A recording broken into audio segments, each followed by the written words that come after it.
Assalamualaikum warahmatullahi wabarakatuh.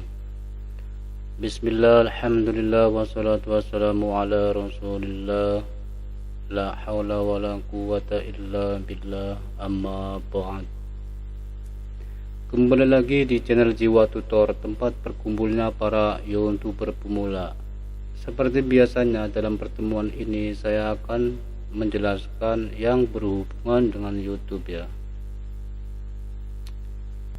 Oke, langsung saja ya teman-teman. Akar utama yang sering jadi penyebab kebutuhan saatnya YouTube, kita memfokuskan diri untuk melakukan hal-hal yang salah alias salfok. Jadinya banyak waktu yang terbuang-buang percuma ya teman-teman. Sedangkan channel kita terus-terusan jalan di tempat. Tapi kalau teman-teman bisa menghindari dan menjauhi dari kesalahan-kesalahan fatal ini, channel teman-teman akan mulai berkembang. Yang jadi masalah, seringkali tujuan kita itu terasa jauh banget, sulit untuk digapai.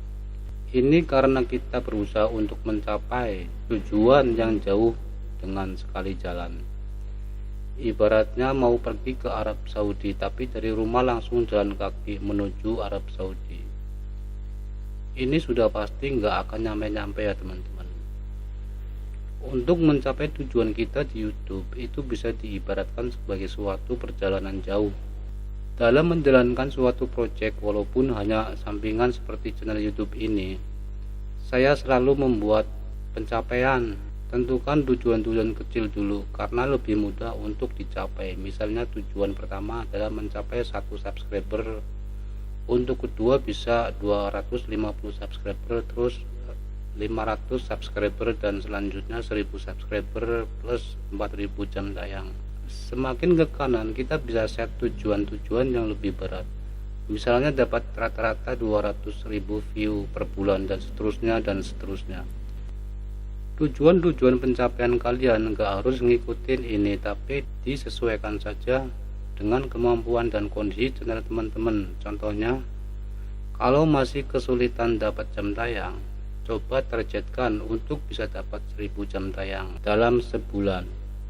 Jadi teman-teman bisa lebih punya gambaran apa yang harus dilakukan, sehingga bisa lebih mudah bikin rencana. Perkiraan juga waktu atau deadline dari masing-masing tujuan, yaitu kapan tujuan-tujuan kecil tersebut harus tercapai. Tapi perkiraannya harus masuk akal. Cuma yang nantinya bisa jadi masalah adalah eksekusinya ya. Sudah pakai pencapaian pun bisa jadi percuma kalau kita nggak disiplin dan nggak mau memperbaiki kesalahan-kesalahan yang kita lakukan. Ini karena dalam hidup itu memang sering banyak godaan. Nah, apa saja 5 kesalahan fatal yang bisa bikin kita jadi nyasar? Pertama adalah terlalu fokus bikin video yang tidak diperdulikan oleh orang lain. Bikin video yang menurut diri kita sendiri bagus belum tentu bagus di mata orang lain. Misalnya kalau kita bikin travel vlog dengan judul saya liburan ke Arab Saudi selama seminggu. Nah, ini adalah jenis video egois ya. Kalau belum jadi orang terkenal, nggak akan terlalu banyak orang peduli. Kemungkinan besar video tersebut nggak bakalan dapat views, kecuali dalam video tersebut ada sesuatu yang bermanfaat atau sesuatu yang mampu menyentuh emosi audiens.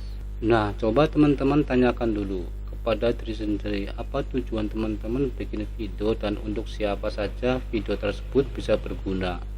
Apakah untuk anak kuliahan yang ingin merencanakan masa depan finansialnya, atau wanita muda yang baru saja berumah tangga, mungkin mereka ingin belajar masak atau butuh tips hemat dalam berbelanja, atau untuk penggemar game yang ingin terhibur karena kepribadian kita yang seru dan lucu saat bermain game. Kalau masih nggak tahu jawabannya atau cuma bisa menjawab untuk semua orang, kemungkinan besar video yang akan dibuat adalah video yang nggak jelas. Saya sangat menyarankan untuk mulai dengan topik spesifik dulu, di mana persaingan nggak terlalu ketat. Audiensinya mungkin nggak terlalu besar, tapi teman-teman bisa lebih punya kesempatan untuk dapat views.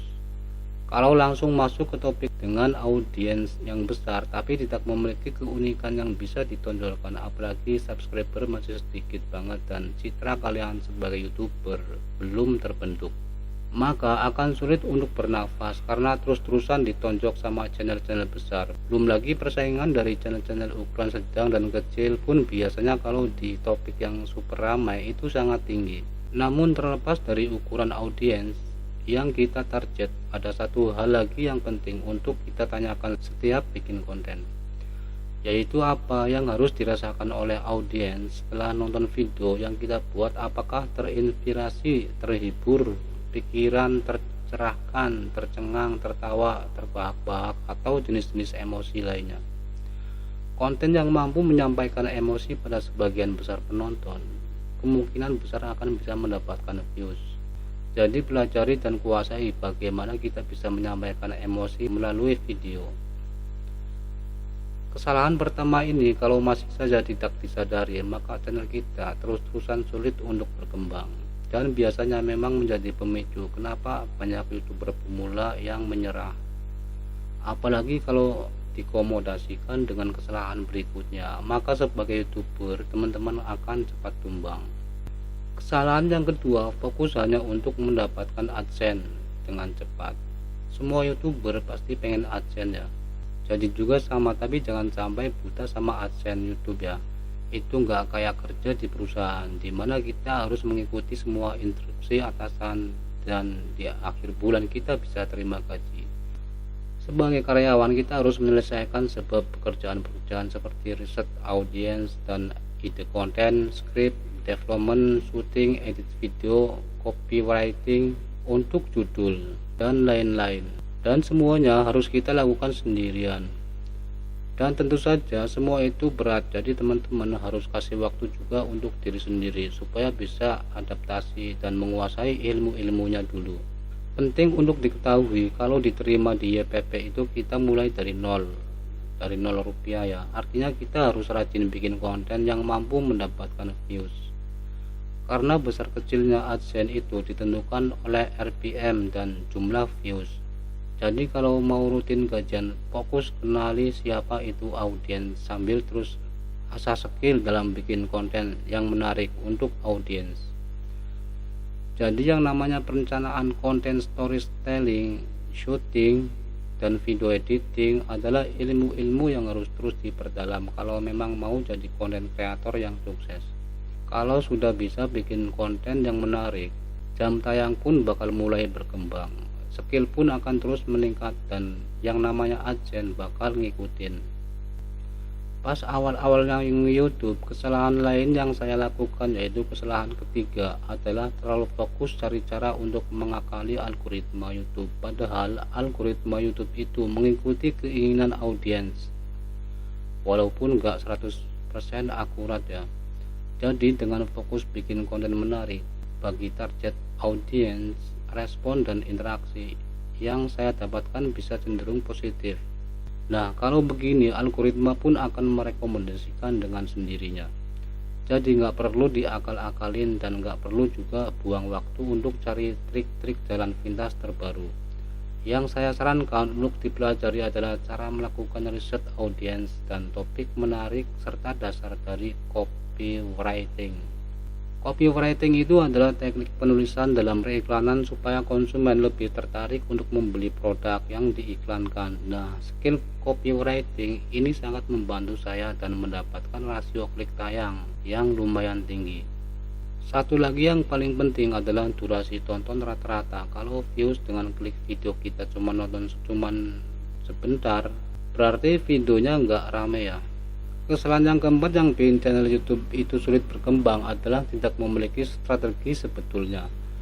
Wajar kalau banyak YouTuber pemula yang gak punya strategi karena rata-rata orang pas awal nge-YouTube itu memang gak tahu apa-apa. Strategi ini meliputi banyak area dan harus dikembangkan secara kontinu.